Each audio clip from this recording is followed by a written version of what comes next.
Hi, this is Peter Woolfolk speaking. Now, first of all, thank you so very much for listening to the podcast. Now, I am very excited to let you know that the podcast is now available on Amazon Alexa. You know the drill.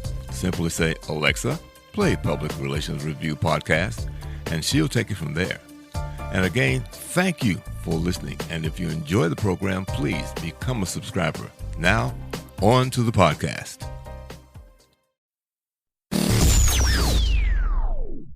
Welcome. This is the Public Relations Review Podcast, a program to discuss the many facets of public relations with seasoned professionals, educators, authors, and others. Now, here is your host, Peter Woolfolk. Welcome to the Public Relations Review Podcast and to our listeners all across America and around the world. Now, question.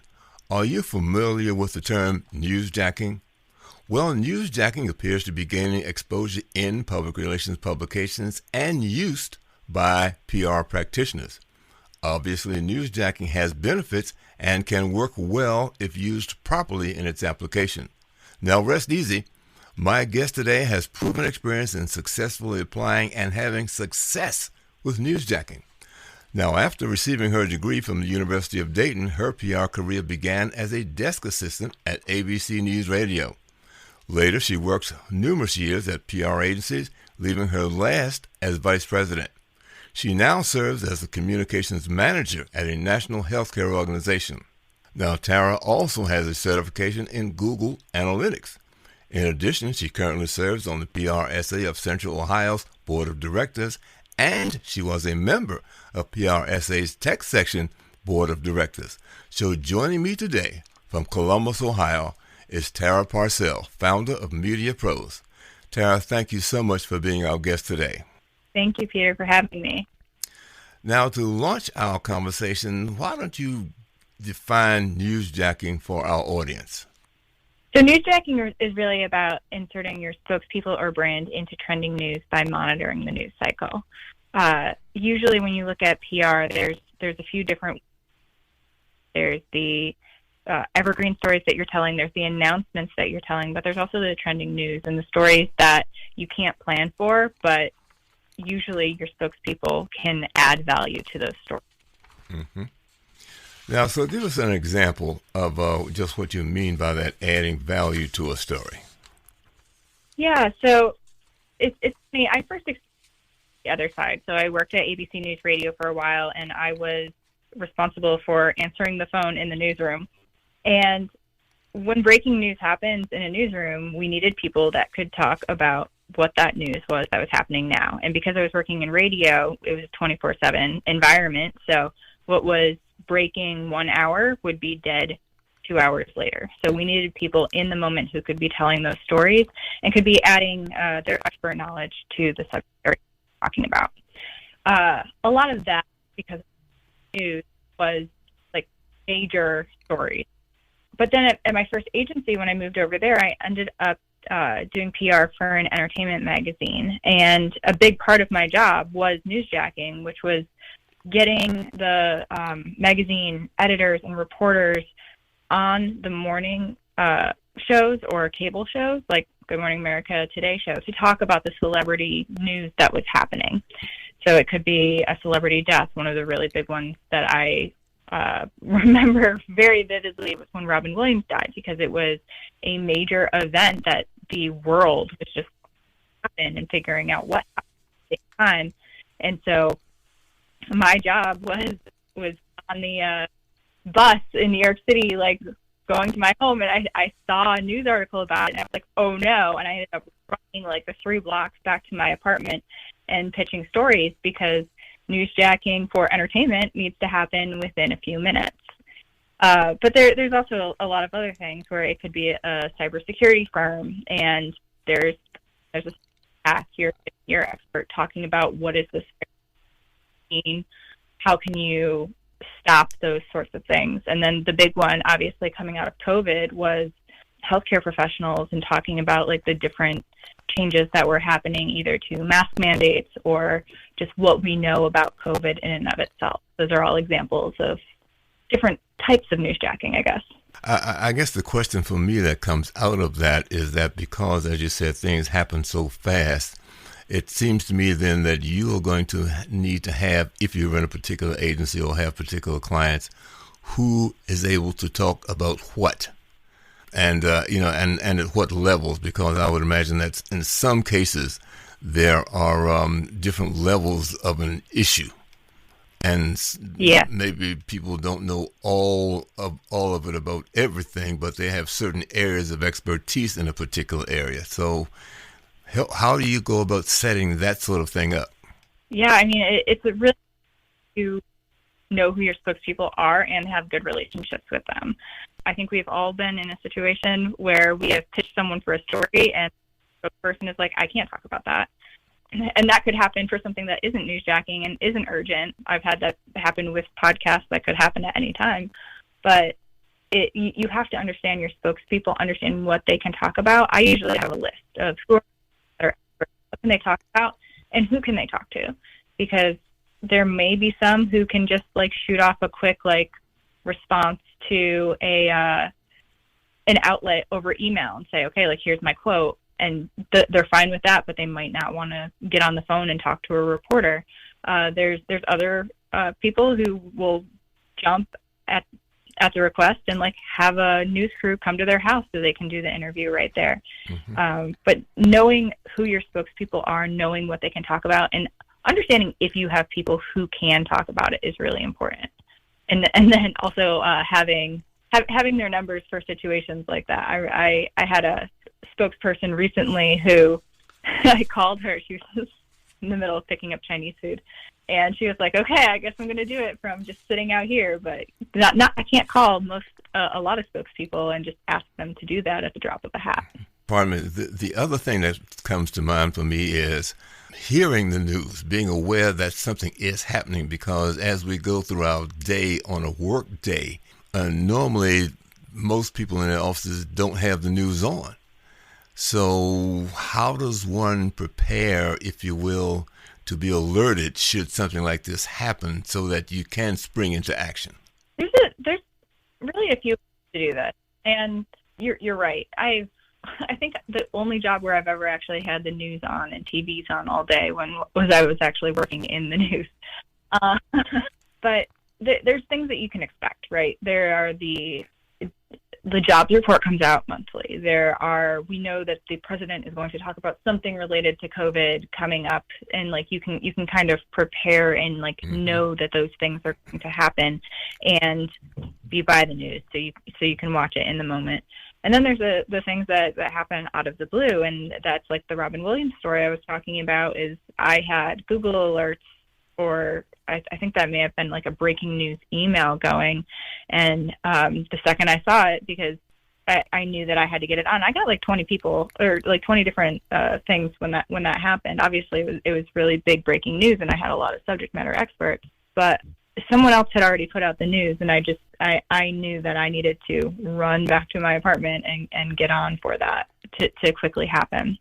Now, something like, the Robin Williams thing, it seems, I don't want to say easy, but it's simpler because you've got somebody who maybe has had experience with him or know him or somehow or another can respond quickly to that. But if there is news about an issue or a topic, but then there are some other things that could be associated with that news or that particular topic that begins to make sense in these circumstances, can you then begin to pitch that as well?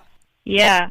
So there's a few different ways to go about that. So the first is that expert who was sitting outside the Chinese restaurant.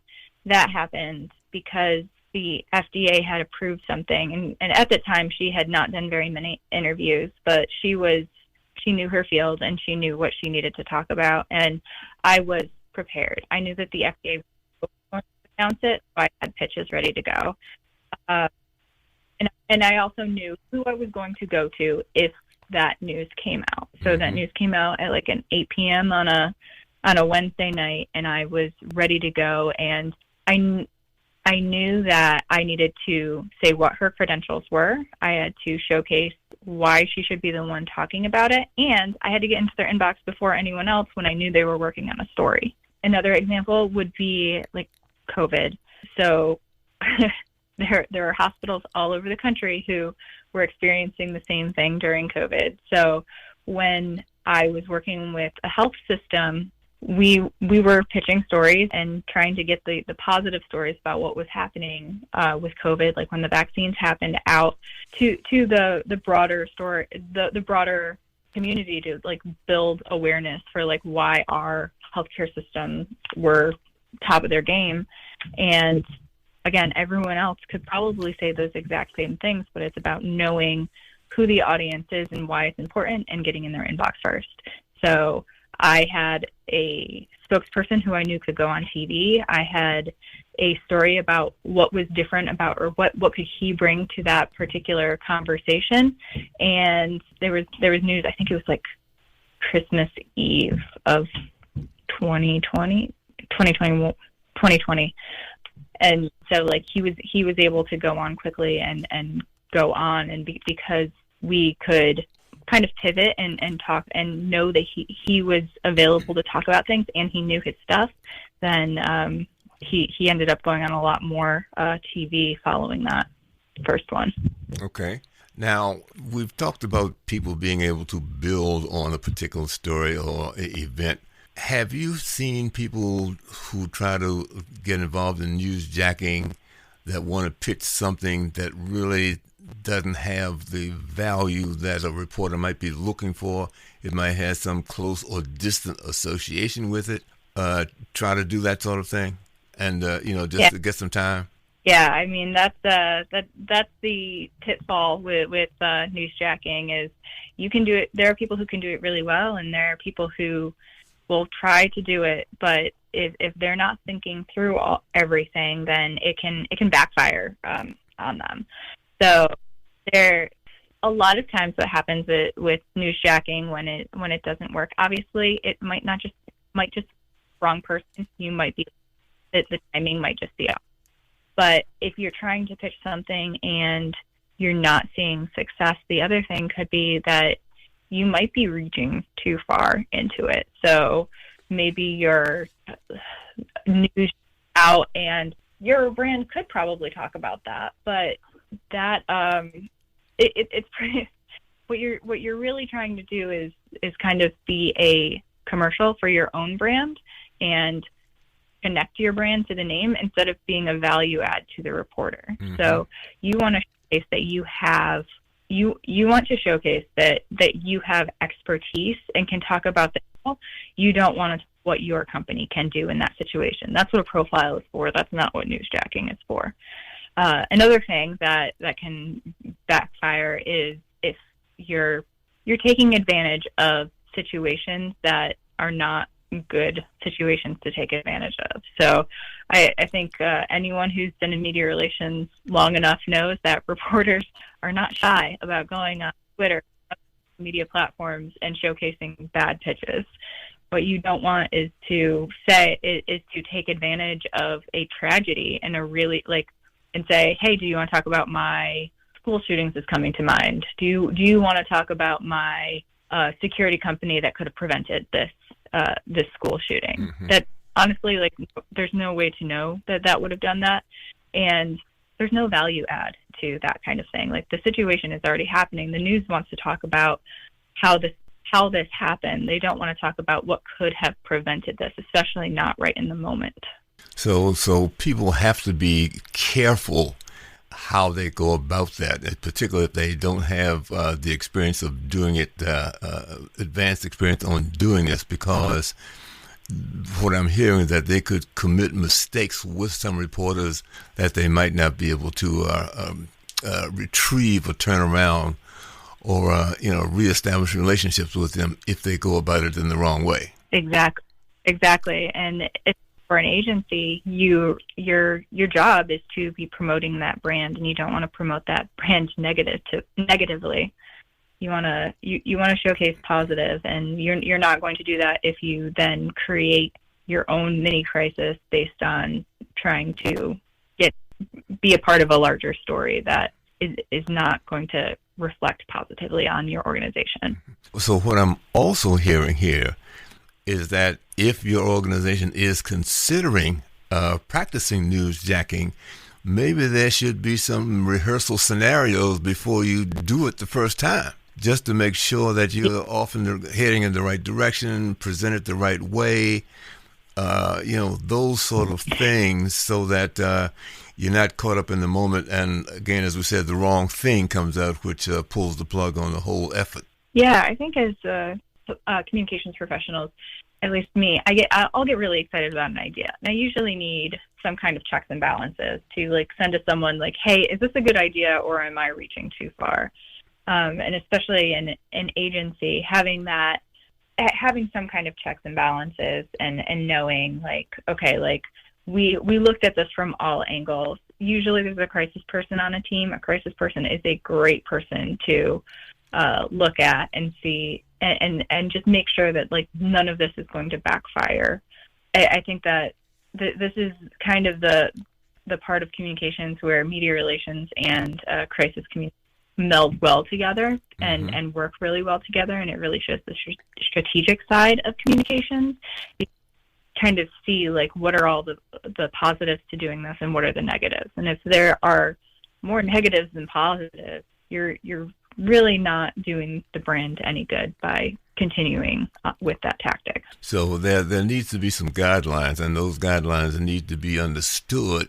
And perhaps it also might need to be some sort of a structure in that, because of your experience, so forth and so on. We're going to let John or Joe or Mary or whoever happens to take the lead on these kinds of things. They will take the lead on any newsjacking we'll go after, and then we can have some of the others to supplement that by adding additional information, so that there's some sort of structure to it. So there's not all hell doesn't break loose when it happens, and we know who's going to take the lead on it and how it's going to be handled. Yeah, exactly.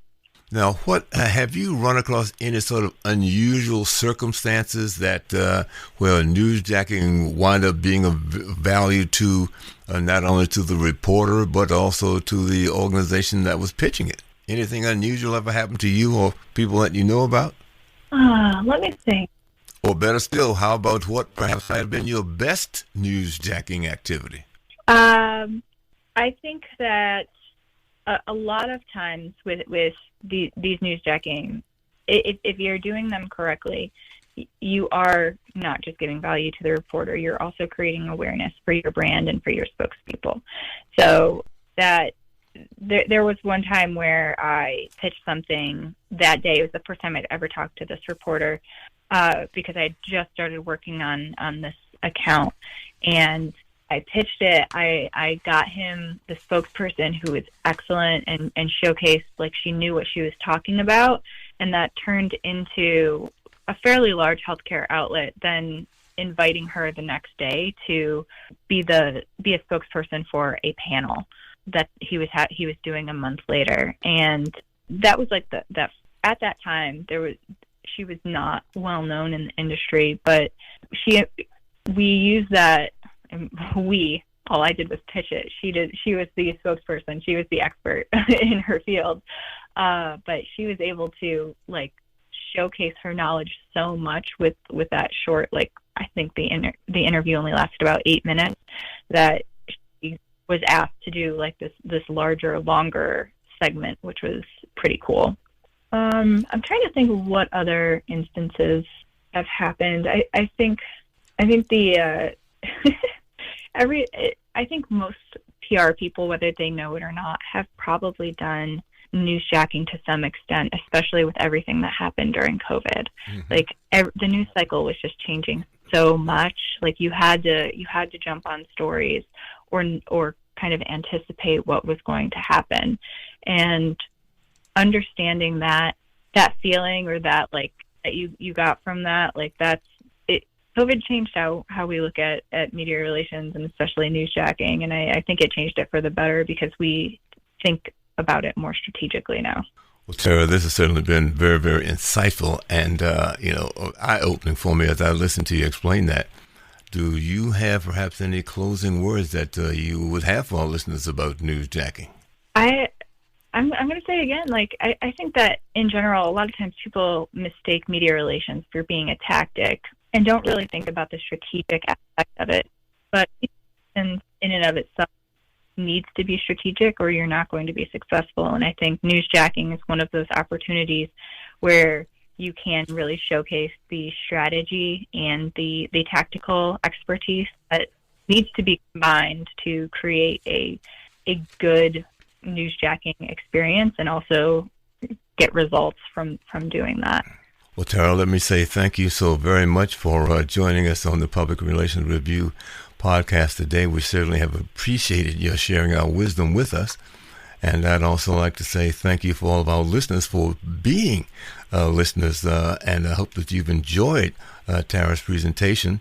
So if you have, we'd certainly like to get some good reviews for you. And in addition to that, we'd like for you to let your friends know about the Public Relations Review as well.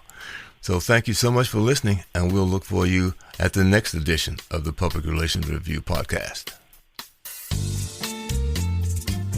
This podcast is produced by Communication Strategies, an award-winning public relations and public affairs firm headquartered in Nashville, Tennessee. Thank you for joining us.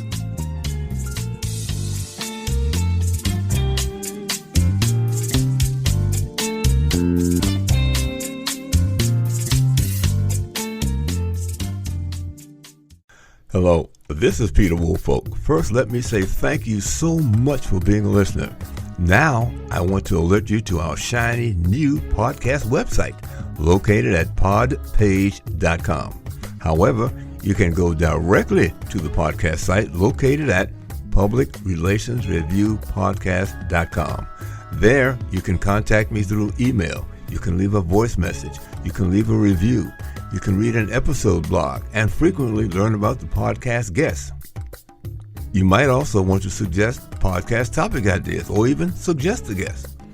You can also let me know if you would like to receive our podcast listener logo that you can post on your social media.